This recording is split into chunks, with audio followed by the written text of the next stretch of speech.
My name's Nikki Wyrd, and my talk has a rather long title, so people have been asking me, what's your talk about? And I'm like, oh, I can't remember the title, so I'm just going to read it out for you. Psychedelics as a tool for directing cognition to enhance embodied awareness of the kinship of all life and the resultant behavioural shifts. Now, this is very important because not only do you want to change those cognition things, but it's looking at, so what happens next? What do we do with this psychedelic effect? I'm going to start by just reading a quote. It's a poem by John Donne, and it's probably something that most of you have heard before, but it's worth repeating. No man is an island entire of itself. Every man is a piece of the continent, a part of the main. If a clod be washed away by the sea, Europe is the less, as well as if a promontory were, as well as if a manor of thy friends or of thine own were. Any man's death diminishes me, because I am involved in mankind, and therefore never send to know for whom the bell tolls. It tolls for thee. And that's by John Donne. And it's talking about the way that everything, because we don't exist as isolate individuals in this particular model of the world. So anything that changes the world changes the individual within it because of the network of connections, however tenuous those may seem. You sit here now as an individual body. Look at yourself. You're separate from other life forms. You can clearly see the physical space between you and other people. Even if you touch somebody, there's still a distinction between the bodies. And we all know this, we really know it, and we know it not just intellectually, but directly through our sensory input, through our experience. And although some people will try and argue the exact definition of these terms, the fact is that we experience ourselves as distinct individual creatures every day. It's convenient to do so. Moving and perceiving independently of each other and apart from other species, whether those are animal, vegetable, or those other types of things that are really tiny. That's how we exist. It's how our ancestors arose. It's that self.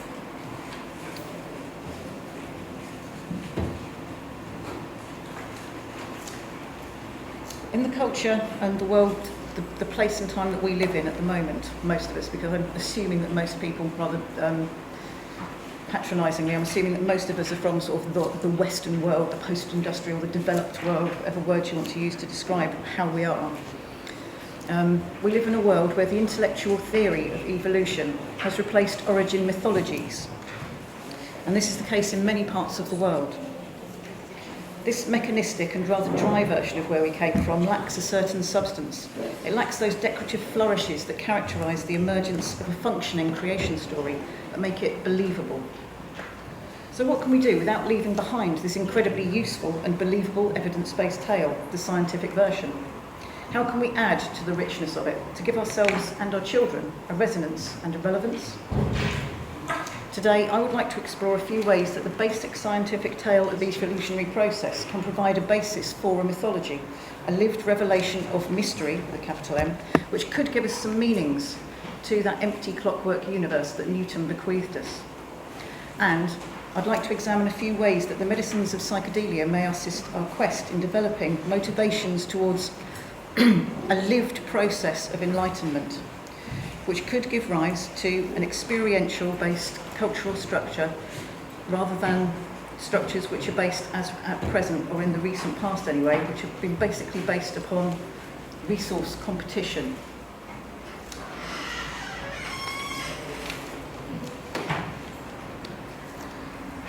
So, come up with a little bit of an analogy about what I'm trying to get at here. And the thing that came to my mind was maps. Nowadays, maps are based upon fact and are therefore both believable and practical. But people use maps, and they like maps which have more than just the bare minimal facts on them that they need. They like satellite maps. When you go on Google Earth, you can look at pictures and see people's gardens and where trees are and rivers, and it's just different to having them just as lines on a thing. Even if you don't need to know where those things are, you like it more because it makes it just kind of richer and better. And again, on the sort of those type of maps, you have things like photos which have been embedded to different places. You can click on them and see what other people have seen from those places. on my mobile phone app for maps, I've got a thing where you can like tag different places that you visit frequently. And when those when I look at an area, it's got little stars of places that have got like personal attachments to me, because they might be my friends' houses or somewhere that I visit frequently. And that makes these places like redolent with story. So it's not just the information, there's all the background stuff, that metadata which is there. And these are the more subjective layers of the data and metadata. They don't remove or replace the factual geography and the political data which was there to begin with, and nor do they adversely affect the use of it. We feel comfortable in this age of multi-authored information sources with the structure of layered information, where we can click to add our chosen option of what a map shows. We can choose to display different types of detail upon it. We can understand that some information needs to be taken as relative or of just interest. And while we might not believe the folk stories about giants making different geological features, we can enjoy the images that these conjure, and the enjoyment enhances our experience of visiting whatever this glacial feature is. As long as the differentiation in the scale of objective to subjective is indicated, we're happy to tell our children of the ancient times when dragons roamed our island and wrapping their tails around their hills left behind spiral paths. We do well to remember that this simple distinction between objective and subjective is a bit of a false dichotomy, because rather than a binary of fact and fiction, we should be mature enough as a culture to allow for a Kinsey scale of real, where it's neither one thing nor the other. Historically, devaluation of the non-factual as evidence-based scientific stories took over from imaginative faith-based explanations of the how and why of the world has left some of us feeling a bit bereft. At first, this rejection of superstitious, made-up explanations of the world proved incredibly useful, as the pendulum of formal official approval swung towards perceived knowledge instead of received wisdom. However, there is a missing step in our perceptions. We have our intellectual knowledge of things, and we have the information about events and processes, and we have our lived experiences of sensory, touchy-feely life. As many of you, I hope, realise, we are connected deeply. If we could remove the dimension of time from the perception that we have of life on Earth, it could perhaps manifest as a multi-branching organism with innumerable tips to its tentacles, a tree of life beyond standard modes of conceptualising. I just want you to sort of like try and see that we're just the emergent thing in the now of what was like a blob of protoplasm, and it's split and divided and split and divided, and each bit of that has changed shape and changed shape and changed shape, and here we are today with everything else out there, all the trees and the things living in the soil. But it's all from one place, and if you could remove the dimension of time, you could see that connection of all of those things from this one original body. According to the best version of the origin myth which we use today, which I would refer to as a theory, as it's based on extrapolation from observable evidence, it's not just made up in someone's head like a mythology might be.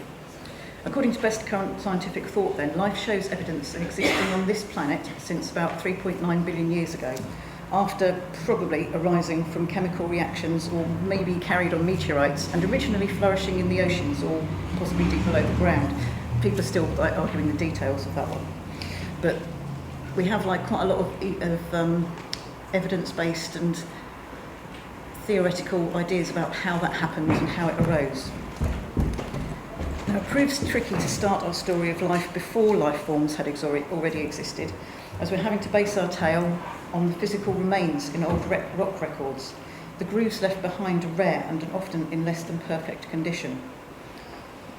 So we don't have the bit before the actual sort of cellular creatures started to appear, because that's something that really hasn't left any trace that we can find with the instruments that we have available at the moment. But whatever the price location of the moment of when the cry, "it lives," first rang out, all life on our planet has shared biochemical processes, suggesting a common ancestry of at least a shared community which gave rise to this original monster.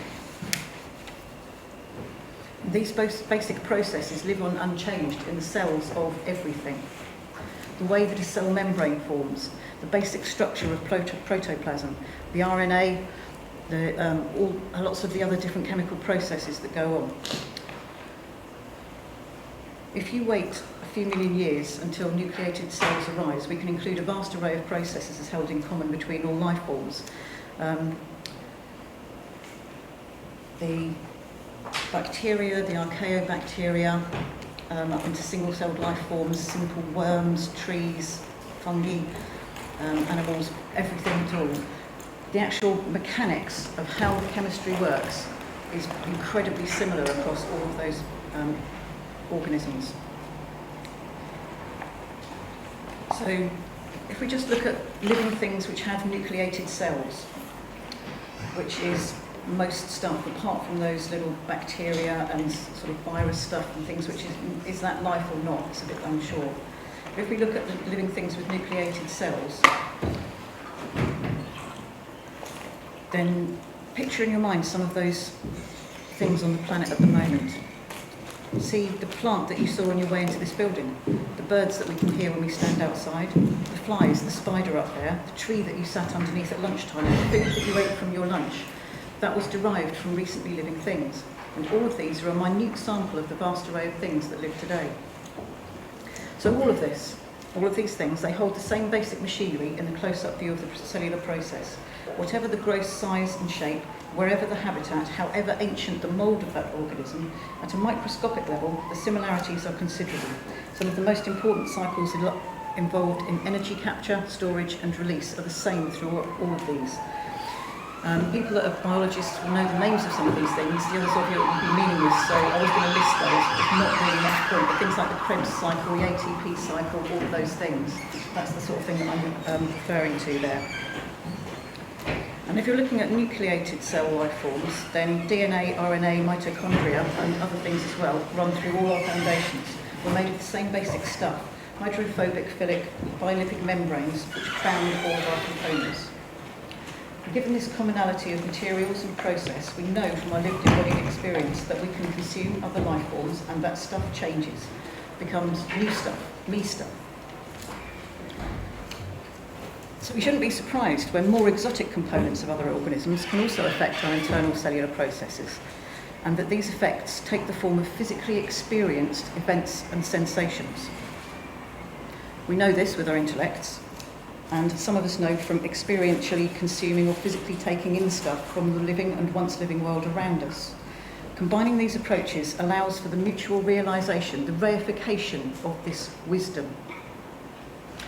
If we were, hypothetically, to ingest in some way a substance from a plant, animal secretion or fungi with the explicit intent to live the shared combined physical qualia of our mutual locked-in experience of life, would this affect our subsequent perception of being part of the continuum of life on Earth?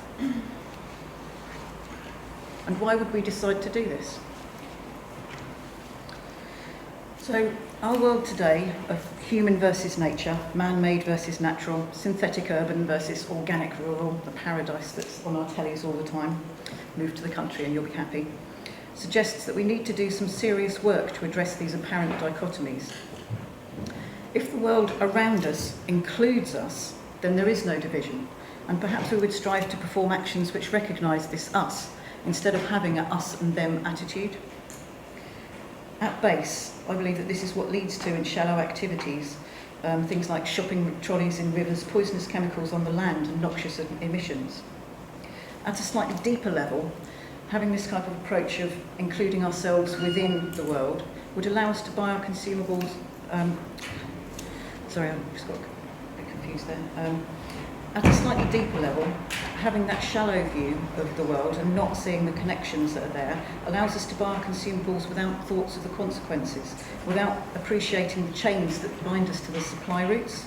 It separates us from the people upstream and downstream of our behaviour.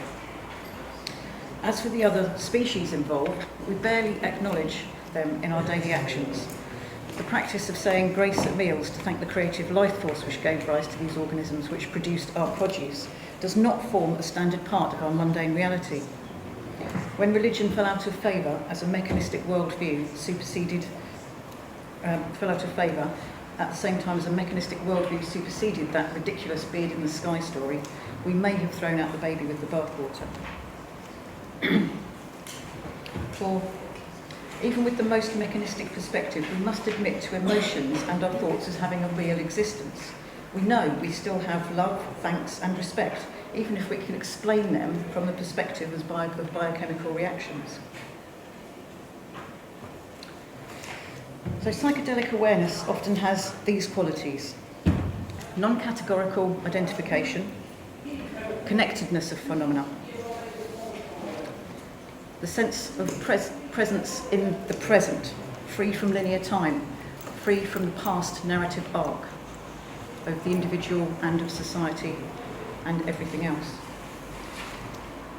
It also has novel sensorial inputs, the idea of seeing the world afresh.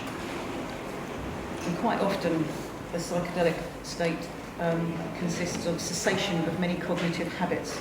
You forget how to talk, that kind of thing.